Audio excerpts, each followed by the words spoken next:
Eu estava escolhendo quais das parábolas eu iria pregar. E são muitas as parábolas, você pode ver na pastoral, tem aí uma série de parábolas relacionadas do Evangelho de Lucas. Eu não contei quantas são, mas é de roupa nova, do vinho novo, os 2 alicerces, os 2 devedores e por aí vai, até chegar lá no final, a figueira sem folhas. Eu espero pregar ainda sobre estas figueiras sem folhas. Há uma que está intrigando-me muito, que é a de um homem que estava administrando, e ele passa a ser um administrador astuto, e o Senhor o elogia por aquelas ações e atitudes. Mas eu me prendi a Lucas 12 para esse domingo à noite, versículos de 16 a 21, que fala do rico insensato. É uma parábola para a gente pensar na vida. É uma parábola para a gente pensar no nosso relacionamento com Deus. É uma parábola que deve nos despertar para viver tudo o que temos que viver de maneira inteligente, de maneira sábia. Esse texto começa um pouquinho antes, nos versos 13, 14 e 15, quando a Bíblia diz: alguém da multidão lhe disse: mestre, dize a meu irmão que divida a herança comigo. A disputa era financeira. A questão que estava sendo colocada para Jesus era uma questão voltada para o aqui e o agora. E ele diz, respondendo-lhe Jesus: homem, quem me designou juiz ou árbitro entre vocês? Então lhes disse: cuidado, fiquem de sobreaviso contra todo tipo de ganância. A vida de um homem não consiste na quantidade dos seus bens.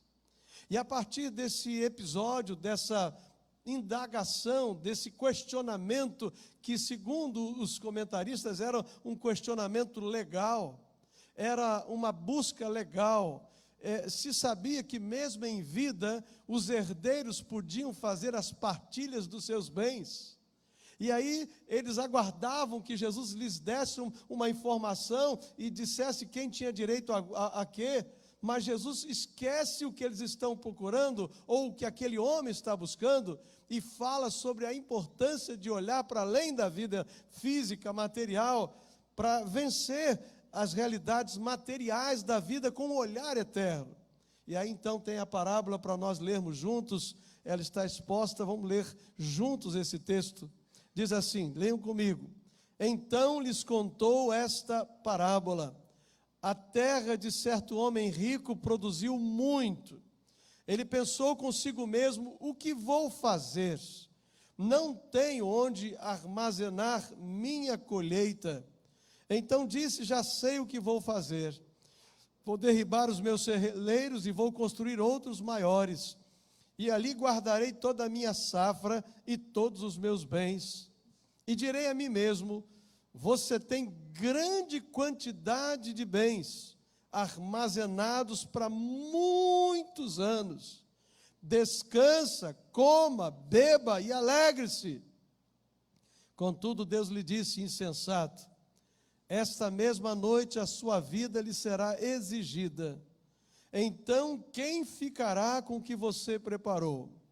Assim acontece com quem guarda para si riquezas, mas não é rico para com Deus. Tudo começa com a questão financeira, termina com a questão financeira, tudo começa com o olhar terreno e depois tudo aponta para um olhar eterno, mostrando que o olhar terreno não é compensador. Mas eu gosto de refletir nesse texto sobre uma vida vivida com inteligência. E eu lhe pergunto: como é que você define a sua própria vida? Eu acho que nada é tão especial quanto a vida. Quando eu durmo, eu fico feliz da vida porque eu gosto de dormir. Eu tenho um sono gostoso, eu tenho um sono bom. E aí quando eu acordo também fico feliz de saber que eu estou vivo, que eu posso chegar a cortinazinha para o lado assim, olhar o céu para ver se está meio cinza, meio azul, como é que vai ser o dia, e eu já agradeço a Deus porque eu posso viver aquele dia. Ou seja, viver para mim é algo maravilhoso, prazeroso, abençoador, presente de Deus. Eu espero que você goste da vida, ame a vida, viva a vida. E aí a gente se pergunta, o que é viver de maneira inteligente? A gente vai encontrar pessoas que nasceram, cresceram, viveram e vão morrer no mesmo lugar. E a gente fica assim impressionado, como é que consegue? Mas aí você conversa com aquela pessoa, ela diz, eu estou bem, eu sou feliz assim. Há outros que têm um projeto diferente, se mexem para um lado, para o outro, faz uma coisa, faz outra, e a gente pergunta, mas você não está cansado de tanta mudança, dessa inquietação? Ela diz, é assim que eu consigo ser feliz, é assim que eu vivo a vida. Ou seja, a felicidade, a inteligência, o viver a vida, não tem muito necessariamente a ver com estar quieto ou agitado, ou ter uma mudança constante, ou estar fixado no lugar, mas é algo mais abrangente do que isso, é algo maior do que isso, até porque a vida é muito ligeira. O escritor Tiago, ele faz a seguinte pergunta, o que é a vossa vida? Já o salmista diz que a vida da gente é como um vapor que aparece e logo desaparece. Mas Tiago também não diz diferente disso, ele diz que a vida é como um vapor, é como um vento, é como um ar. É algo muito passageiro. Eu não sei quantos aqui, aí eu vou descobrir a idade evangélica de vocês, liam o Jornal Batista em papel. Quantos liam o Jornal Batista? Agora não é já dá para ver o tempo de membro de igreja. E vocês se lembram que lá na parte de trás tinha os que morreram no Senhor? Descansaram? Tinha também um negócio de obituário, né? Eu fui presidente de associação e tinha a comissão de necrologia. Vocês já ouviram falar isso? Eu sou desse tempo, olha como é que eu sou jurássico, né? Comissão, Denise, não adianta dizer, não, você é desse tempo também, né? Comissão de necrologia. E aí tinha alguém para levantar os mortos que tinham morrido naquele ano, que faziam parte daquelas igrejas, daquela associação. Os tempos mudaram, a gente nem fala muito mais nisso. Mas em algumas cidades de interior, Rodrigo, tem o pessoal que passa com aquele carro avisando. E quando o carro começa a avisar, você dá graças a Deus porque o teu nome não foi anunciado ali no microfone. Você ainda tem mais um dia de vida, mais um mês, mais um ano talvez. Mas a vida é ligeira. Eu e o pastor Hugo estivemos essa semana, na quinta-feira, com o nosso querido pastor Cleverson Biga, aqui, que a gente chama, Biga Rani, aqui foi vizinho da gente, está morando ali na Zona Sul. Ele, com 38 anos de idade, pegou aqui o metrô, do metrô parou para comer alguma coisa, e ele pegou uma bicicleta e foi até o aeroporto Santos Dumont, andando de bicicleta, um pouquinho pesado. Quando chegou dentro do aeroporto, ele teve um súbito infarto, e pela graça de Deus, pela bondade de Deus, simplesmente porque Deus ainda tem um tempo para ele, um propósito para ele, ele foi milagrosamente socorrido, e depois de muitas lutas, sobreviveu, e hoje está de volta às suas atividades. Ele escreveu um livro, que o livro dele diz assim, Viver para Valer. E foi interessante porque, de repente, ele sentiu que a vida estava escorrendo por entre os dedos. Uma vida que ele nunca imaginou que pudesse escorrer tão facilmente, ser assim, tomada dele de uma forma tão súbita, tão rápida. E ele, de repente, parou e pensou, a minha vida é frágil mesmo, a minha vida é ligeira mesmo. E agora escreve esse livro e já tem abençoado pessoas, e eu fiquei encantado de ver um casal em que o senhor tinha 85 anos de idade, e tinha tido também um infarto como ele, e ele pôde ajudar esse senhor, e ele aprendeu, diz ele, durante o seu momento de recuperação, de que viver sobretudo é amar, e amar intensamente, amar tantos quanto você pode, amar os que você tem por perto intensamente. E aquele senhor declarou amor à sua esposa. Estavam os dois ali agora, na quinta-feira, no lançamento do livro, e foi um momento tão emocionante. A pergunta é, o que nós temos feito para que a vida valha a pena? Como é que nós podemos viver a vida não como um louco, como diz essa história? Porque aqui nós temos o louco, Jesus chama ele de louco. A expressão aqui, louco, é de insensatez, de ignorância. Não é a loucura porque não tem juízo. Não é loucura porque não sabe o que está fazendo, mas é uma loucura porque, mesmo com juízo perfeito, ele não está entendendo o valor da vida, o que de fato pode ser a forma correta de medir a vida. O que é a vida? E aí, Jesus diz louco, ou imprudente, ou insensato, e para que nós não sejamos loucos, eu fiquei pensando, vamos fazer o contrário do que esse homem fez. E o contrário do que ele fez são algumas lições que eu partilho com você rapidamente essa noite. Primeira lição, para que a gente não seja louco, mas inteligente, é reconheça Deus em toda a sua existência. Vamos dizer juntos? Reconheça Deus em toda a sua existência. Ou seja, você acorda alegrando-se em Deus, e você vai viver o dia alegrando-se em Deus, e você dorme à noite na certeza de que Deus está com você, ou seja, você não é um crente ateu. Sabe o que é um crente ateu? É o crente que é crente, mas não ora, é crente, mas Deus não está presente na sua vida, ele só é crente domingo, ele só é crente no dia de culto, ele só é crente quando tem mais crente perto dele. Do contrário, ele é um crente ateu. A ideia de que a gente não só saiba que Deus existe, mas a gente viva na presença de Deus, intensamente com Deus, dando a Ele o lugar que é devido a Ele, partilhando com Ele as alegrias, as dores, mas também as conquistas e as vitórias. O homem da história, quando conquistou, esqueceu-se de Deus. Quando plantou e colheu muito, ele disse: eu sou o cara. Eu sei resolver a minha vida, eu vou viver muitos anos sobre a face da terra e vão me chamar de rico, de poderoso, aquele que faz a diferença. Se enganou. Diz a Bíblia que aquele homem centrado em si mesmo disse: o que vou fazer? Eu acho essa parte desse texto muito importante para a gente refletir, porque fala do ego, do egoísmo, da egolatria. E diz assim: o que vou fazer? Não tenho onde armazenar a minha colheita. Então disse: já sei o que vou fazer, vou derrubar os meus celeiros e construir outros maiores, e ali eu guardarei toda a minha safra e todos os meus bens, e direi a mim mesmo: você tem grande quantidade de bens armazenado para muitos anos, descansa, come, bebe e alegra-se. Ou seja, ele era tão centrado nele que tudo que ele via era dele, ele era o proprietário, ele era o senhor, ele era o dono. Onde Deus estava na vida desse homem? Talvez só proforme, só em palavras, mas Deus não tinha centralidade, prioridade, lugar de destaque para reinar na vida daquela pessoa. A gente sempre diz assim: não, Jesus é o meu Salvador. Mas se você ler o Novo Testamento, Jesus como Salvador é muito menos vezes citado do que Jesus como Senhor.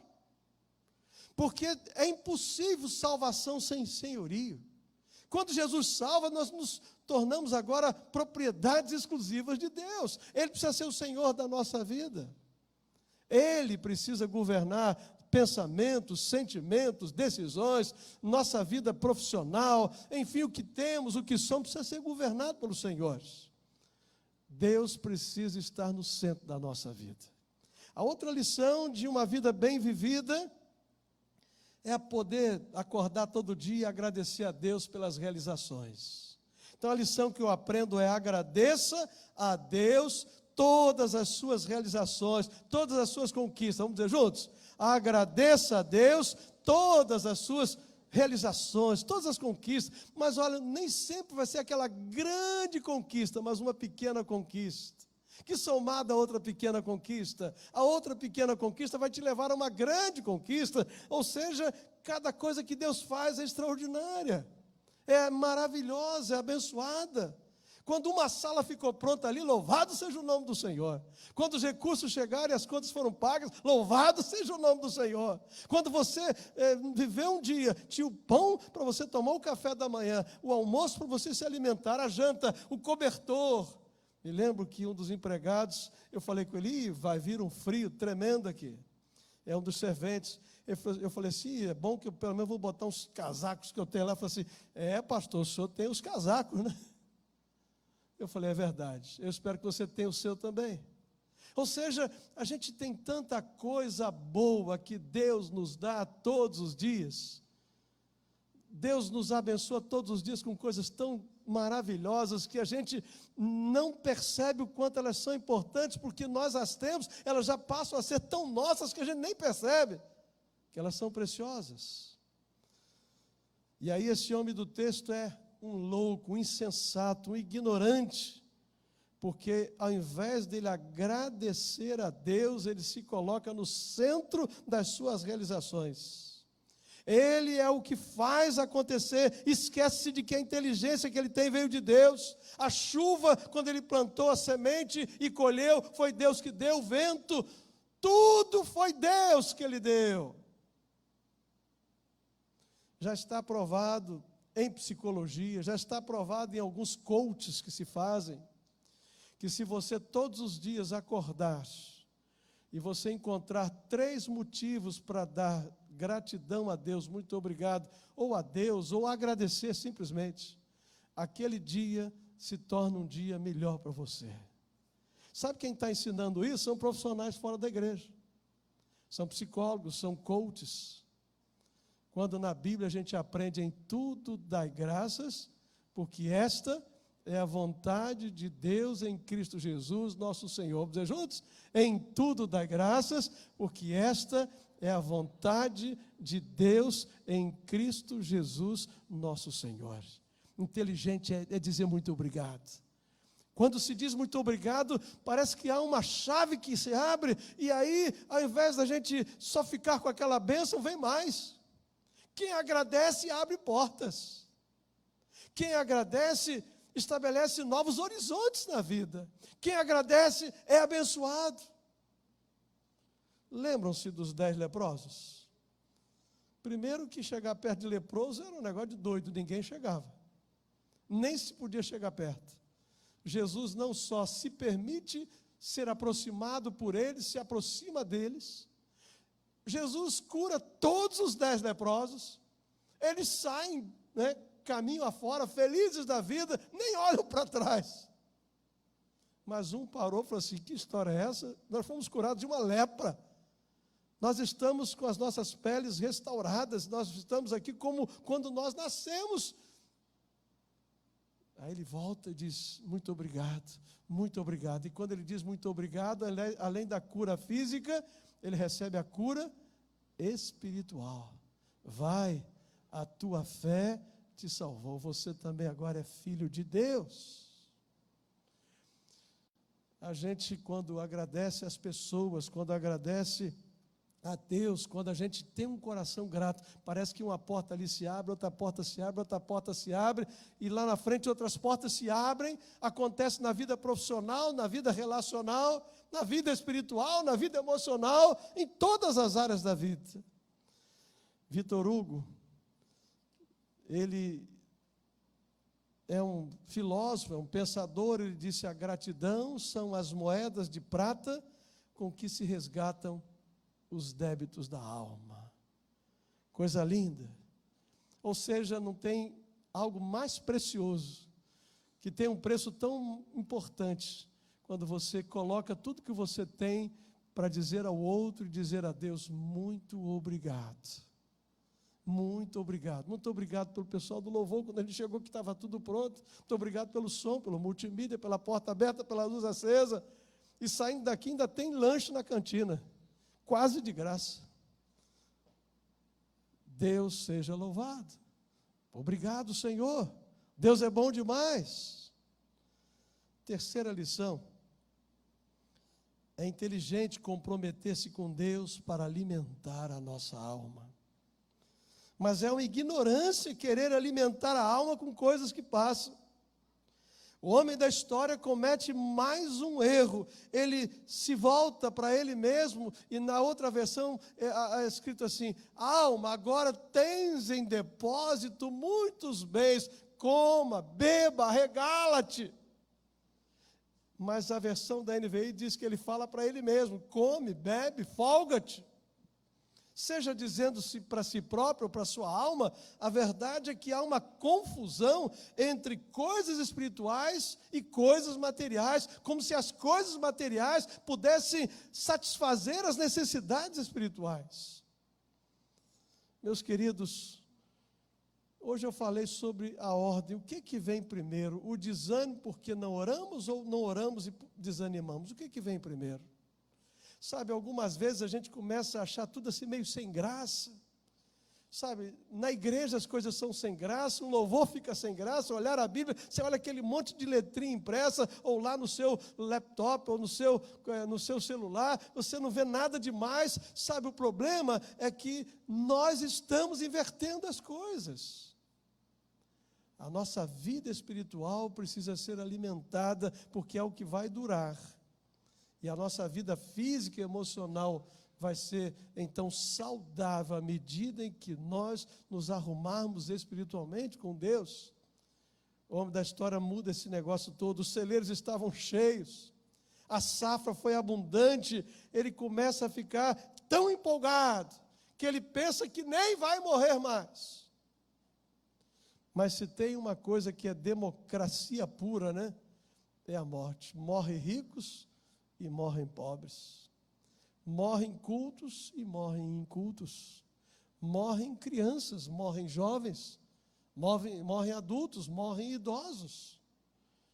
Billy Graham diz que a guerra pode matar muita gente, mas a guerra não aumenta o número dos que vão morrer, porque todos morreremos um dia. Então nós temos que ter essa perspectiva correta. Eu aqui estou de passagem. Eu tenho que alimentar a alma com Deus, com a presença de Deus, com as coisas de Deus.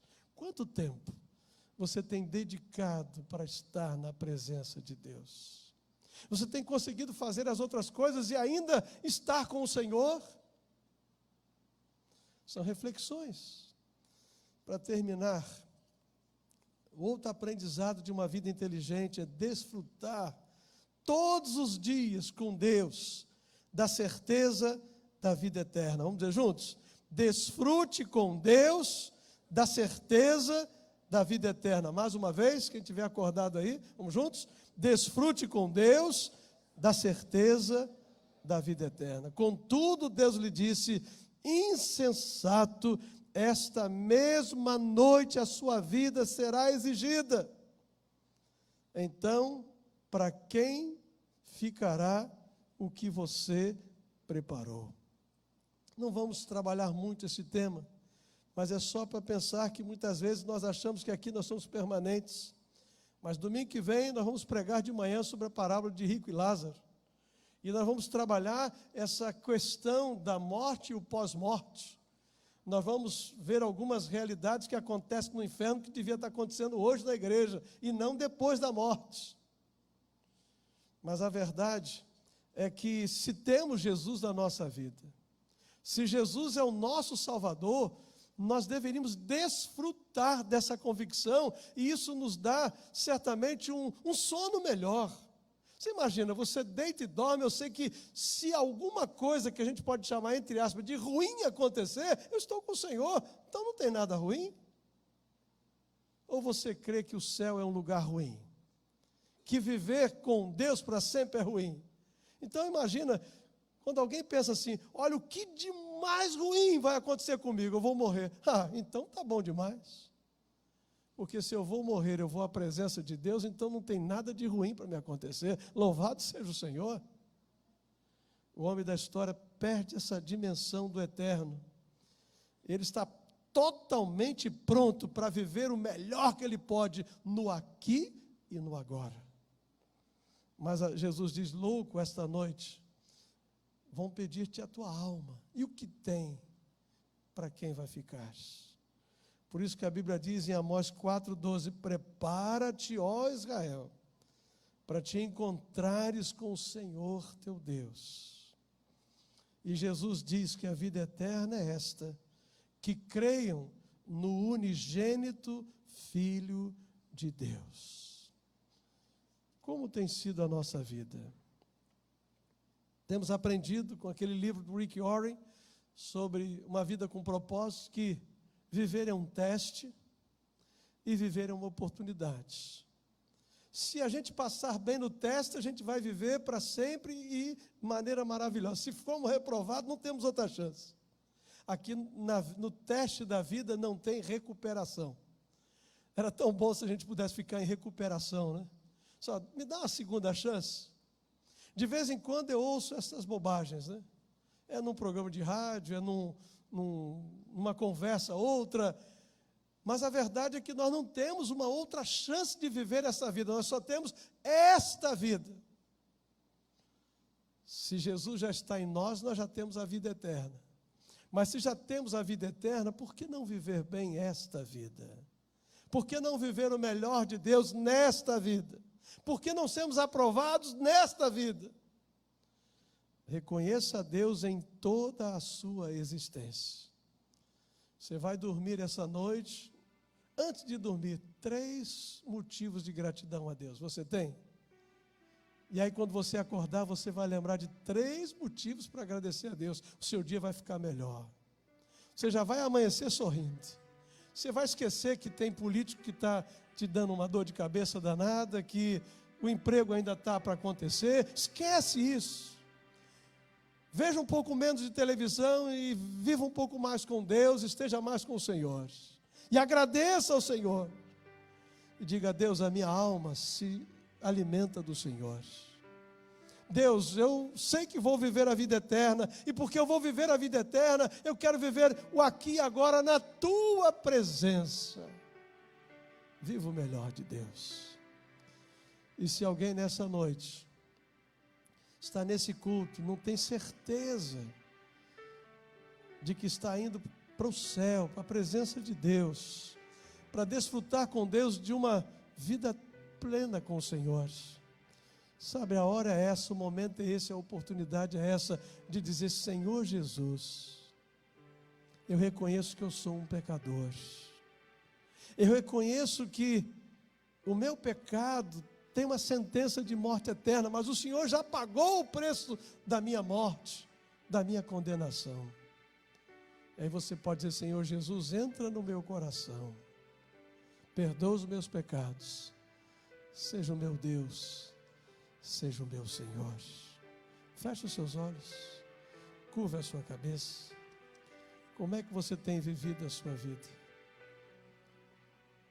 Eu gosto de viver. Se eu pudesse escolher, eu ia viver 100 anos, 120. Já sei que já passei da metade. Já estou um pouquinho mais da metade da minha existência. Mas eu tenho decidido que eu quero viver tudo que Deus me dá. Eu quero ser intenso nos minutos, nos segundos, nas horas, nos dias, nas semanas, nos meses. Eu quero descansar, eu quero brincar, eu quero sorrir, eu quero trabalhar, mas sobretudo eu quero glorificar a Deus na minha vida. Eu quero que Ele tenha prazer na minha vida. E enquanto eu estiver vivo, eu quero dar alegria a Deus. Quero ter prazer em Deus. Que Deus lhe dê a alegria da vida nessa noite. Que você possa literalmente dizer: tristeza, vai embora, sai da minha vida. Vida plena de Deus é vida com alegria, é vida com Jesus. Você ouviu essa palavra, você está se sentindo triste com a vida e precisa de Jesus na sua vida? Precisa da liderança dele, precisa de renovar a alegria da vida em Jesus essa noite? Ou precisa ter a alegria da vida em Jesus essa noite? Quem sabe alguém assim? E enquanto todos estamos com a cabeça inclinada, com os olhos fechados, você quer levantar a mão dizendo: pastor, essa palavra foi para mim. Eu quero a alegria da vida que há em Jesus na minha vida. Eu quero entregar-me a Jesus, eu quero viver tudo que Deus tem para mim. Levante a sua mão, se houver alguém assim. Que Deus abençoe. Mais alguém? Deus abençoe.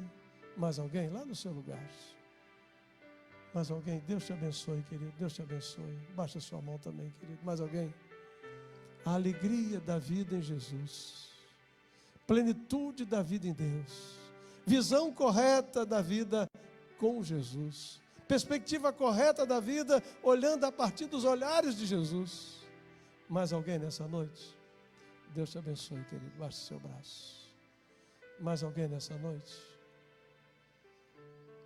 Vamos ficar em pé para nós orarmos.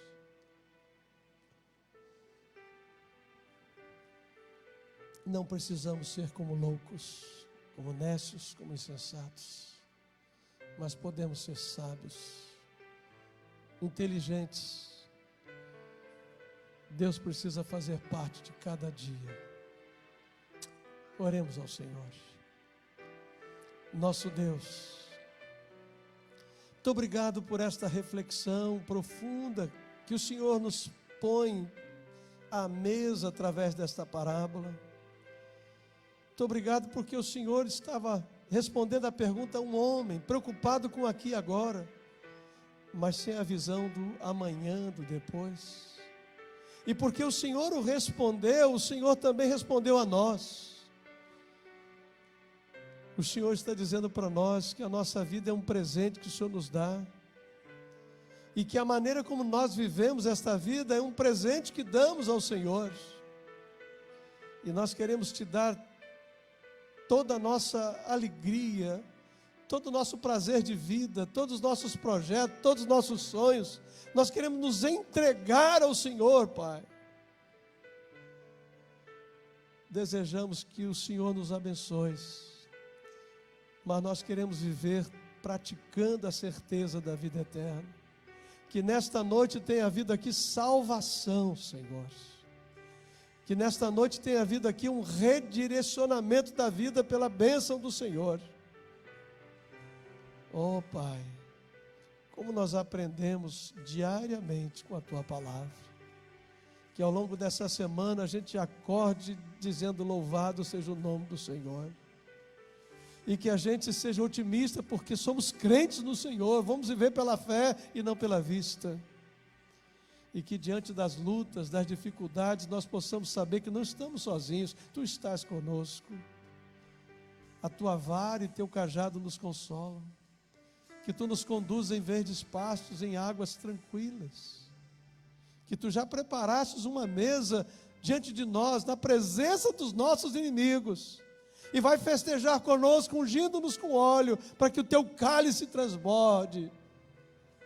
E vamos viver todos os dias na certeza que habitaremos com o Senhor, não só nesta terra, mas na outra terra, na outra existência, por longos dias. Em nome de Jesus. Amém. Que Deus nos abençoe. Nós vamos cantar e eu vou